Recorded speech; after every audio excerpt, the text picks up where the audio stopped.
Alan, congratulations, fantastic win. First win here in 26 years. It's an unbelievable win when you look at it.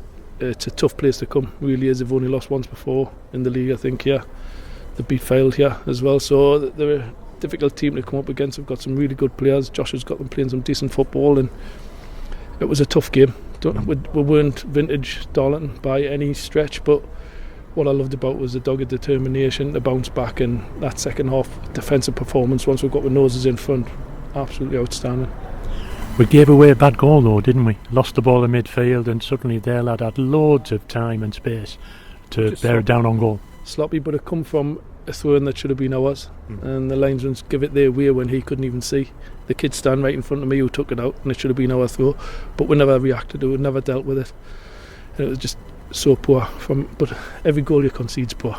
You try to break it down, it's always poor, but just speaking to Josh here, the goals that them have conceded today are poor. That's the nature of the beast, unfortunately. But listen, I'm just delighted with the win today. We needed to keep that pressure on. Brackley have dropped the points today. It keeps us within that touching distance. We know there's a long way to go, but as long as we can stay in that pack, anything can happen. But as I say, the work rate from the lads after going a goal down was phenomenal, and we've never had that for a while, and this year the lads have shown that they've got that. We'll talk about the goals in a minute, but what about Jack Lambert and that 75-80 yarder? And when we all watched it sailing over the goalkeeper's head, the goalkeeper had given it up, hadn't he?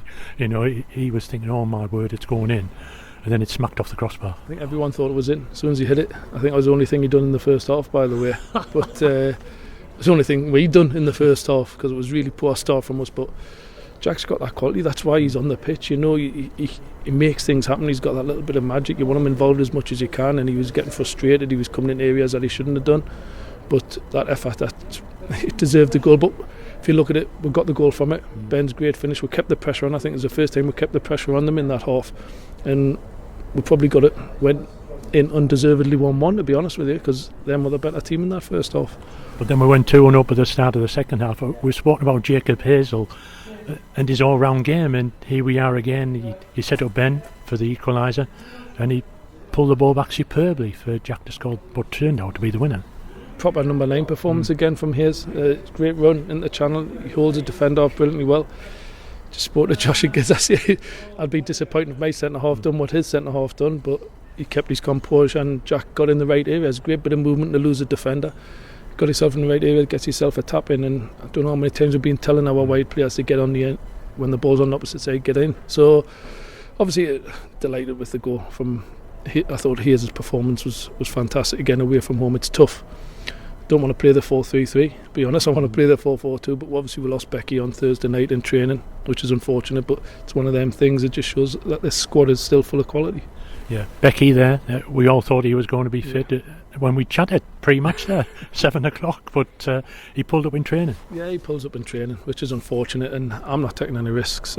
I've got a small squad. If I risk Becky today and then he's out for 6-7 weeks, it kills us. Obviously we've got the same situation with David Wheater. We've got to be cautious with him to bring him back.